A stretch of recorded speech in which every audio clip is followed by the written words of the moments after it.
समस्त praise Lord नमस्कार मोर प्रिय प्रभुंकर लोक माने वर्तमान जो वीडियो को आपण देखिले ए वीडियो आंध्र प्रदेश अनंतपुरम रो जेउठारे कि ख्रीष्ट विश्वासी एवं प्रभुंकर लोक माने जाए गाँव रे प्रभुंकर सुसमाचार प्रचार करिया पई गोटे गाड़ी माध्यम रे जाइथिले।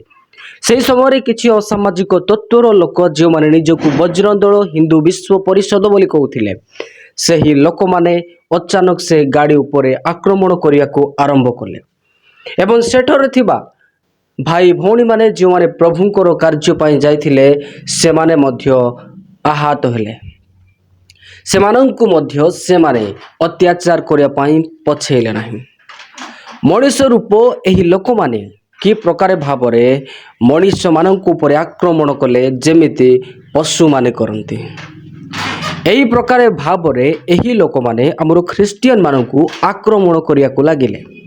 ଯେଉଁ ଭିଡ଼ିଓ ଗଣମାଧ୍ୟମରେ ବହୁତ ମାତ୍ରାରେ ଭାଇରାଲ ହେବାରେ ଲାଗିଅଛି। ମୋର ପ୍ରିୟମାନେ ଆନ୍ଧ୍ରପ୍ରଦେଶରେ ମଧ୍ୟ ଅନେକ ସମୟରେ ପ୍ରଭୁଙ୍କର ସୁସମାଚାର ପ୍ରଚାର କରିବା ସମୟରେ ଖ୍ରୀଷ୍ଟିଆନ ବିରୋଧୀମାନେ ଆମ ଖ୍ରୀଷ୍ଟିଆନ ଭାଇ ଭଉଣୀମାନଙ୍କୁ ଆକ୍ରମଣ କରିଥାନ୍ତି।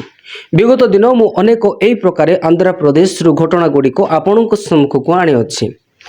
ଯେଉଁମାନେ ମୋ ଭିଡ଼ିଓକୁ କଣ୍ଟିନ୍ୟू ଦେଖୁଅଛନ୍ତି ସେମାନେ ନିହାତି ଭାବରେ ଦେଖିଥିବେ, କିନ୍ତୁ ଆଜି ଆମେମାନେ ଦେଖିବାକୁ ପାଉଅଛୁ କି ପ୍ରକାର ଭାବରେ ଗାଡ଼ି ମାଧ୍ୟମରେ ଯାଉଥିବା ପ୍ରଭୁଙ୍କର ଲୋକମାନଙ୍କ ଉପରେ ସେ ଗାଡ଼ିକୁ ସୁଦ୍ଧା ସେମାନେ ଛାଡ଼ିଲେ ନାହିଁ। ଏମାନଙ୍କ ଭିତରେ ଏତେ କ୍ରୋଧ ଏତେ ହିଂସା ବଢ଼ି ରହିଅଛି ଯେ ଏମାନେ ମଣିଷକୁ ଭୁଲିଗଲେଣି।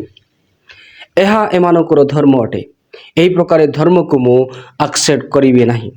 ଯେଉଁ ଧର୍ମ ଶାନ୍ତି ପ୍ରେମ ଦୟା କ୍ଷମା ଶିଖାଏ ତାହା ହେଉଛି ଖ୍ରୀଷ୍ଟିଆନ ଧର୍ମ, ଯାହାକୁ କି ସାରା ପୃଥିବୀର ଲୋକମାନେ ଗ୍ରହଣ କରୁଛନ୍ତି।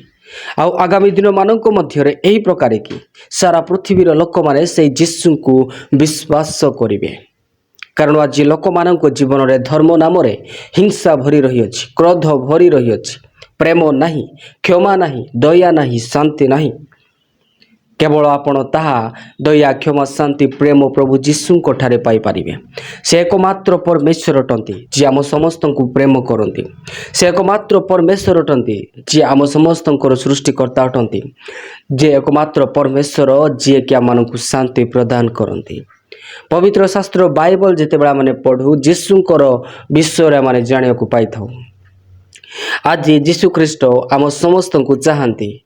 ଯେଉଁମାନେ ତାହାଙ୍କୁ ବିରୋଧ କରନ୍ତି, ଯେଉଁମାନେ ଗାଡ଼ି ଭାଙ୍ଗିଲେ, ଯେଉଁମାନେ ଖ୍ରୀଷ୍ଟିଆନ ମାନଙ୍କୁ ସୁସମାଚାର ପ୍ରଚାର କରିବା ପାଇଁ ମନା କଲେ, ସେମାନଙ୍କୁ ସୁଦ୍ଧା ପ୍ରଭୁ ଚାହାନ୍ତି।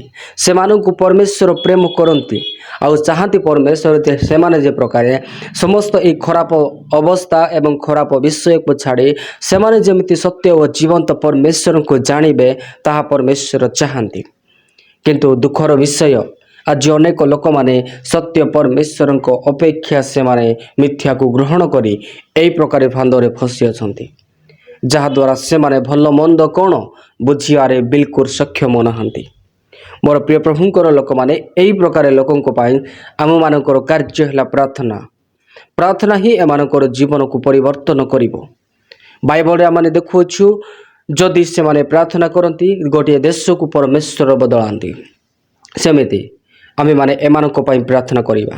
ଆଜି ଆମ ଦେଶରେ ସୁସମାଚାର ପ୍ରଚାର କରୁଥିବା ପ୍ରଭୁଙ୍କର ଲୋକମାନଙ୍କ ଉପରେ କି ପ୍ରକାର ଭାବରେ ଆକ୍ରମଣ କରାଯାଉଅଛି, କି ପ୍ରକାର ଭାବରେ ଖ୍ରୀଷ୍ଟିଆନ ମାନଙ୍କୁ ଅତ୍ୟାଚାର କରାଯାଉଅଛି, ଯାହା ଆମେମାନେ ନିଜେ ସ୍ୱଚକ୍ଷୁରେ ଦେଖିପାଉଅଛୁ। କିନ୍ତୁ ଆମେମାନେ ଏହି ସମସ୍ତ ବିଷୟକୁ ଦେଖି ପ୍ରାର୍ଥନା କରିବା ଆବଶ୍ୟକ ଅଟେ। ପରମେଶ୍ୱରଙ୍କ ବାକ୍ୟରେ ଲେଖାଯାଏ ଯୁଗାନ୍ତ ସମୟରେ ଏସବୁ ଘଟିବ, କିନ୍ତୁ ଯେ ଶେଷ ପର୍ଯ୍ୟନ୍ତ ଧୈର୍ଯ୍ୟ ଧରି ରହିବ ସେ ପରିତ୍ରାଣ ପାଇବ। ମୋର ପ୍ରିୟମାନେ ପ୍ରଭୁଙ୍କର ରାଜ୍ୟକୁ ଯିବା ପାଇଁ ଅନେକ ନିନ୍ଦା ଅନେକ ଦୁଃଖ ଅନେକ କଷ୍ଟ ଅନେକ କ୍ଲେଶ ଦେଇ ଆମମାନଙ୍କୁ ପରମେଶ୍ୱରଙ୍କ ରାଜ୍ୟରେ ପ୍ରବେଶ କରିବାକୁ ହେବ। କାରଣ ସେ ଏକମାତ୍ର ପରମେଶ୍ୱର ଅଟନ୍ତି ଆଉ ତାହାଙ୍କର ବାକ୍ୟ ସତ୍ୟ ଅଟେ। ତେବେ ଆପଣ ଏହି ଭିଡ଼ିଓକୁ ଅନ୍ୟମାନଙ୍କୁ ମଧ୍ୟ ସେୟାର କରନ୍ତୁ ଆଉ ପ୍ରତ୍ୟେକ ଲୋକ ଦେଖନ୍ତୁ ଏବଂ ପ୍ରାର୍ଥନା କରନ୍ତୁ।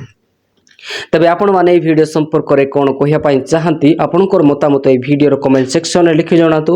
ଆଉ ଆଗାମୀ ଏହି ପ୍ରକାର ଆମମାନଙ୍କର ଭିଡ଼ିଓ ଦେଖିବା ପାଇଁ ଆମମାନଙ୍କର ଚ୍ୟାନେଲକୁ ସବସ୍କ୍ରାଇବ୍ କରି ବେଲ୍ ଆଇକନ୍ ପ୍ରେସ୍ କରି ରଖନ୍ତୁ, ଯାହାଦ୍ୱାରା ଆଗାମୀ ପ୍ରତ୍ୟେକ ଦିନର ଭିଡ଼ିଓ ଆପଣମାନେ ପାଇପାରିବେ। ତେବେ ଏହି ଭିଡ଼ିଓକୁ ଏତିକିରେ ସମାପ୍ତ କରୁଅଛି। ପୁଣି ଦେଖାଇବା ଆଗାମୀ ଭିଡ଼ିଓରେ। ଆପଣ ସମସ୍ତଙ୍କୁ praise the lord, god bless you. हर लाइक हर कमेंट की कीमत हमेशा रहेगी हमारी पहचान। मिलेगा प्यार, मिलेगी दुआ, ये सफर यूं ही चलेगा। प्रभु को महिमा मिले आप सभी, ऐसे ही साथ बने रहे जय मसीह की।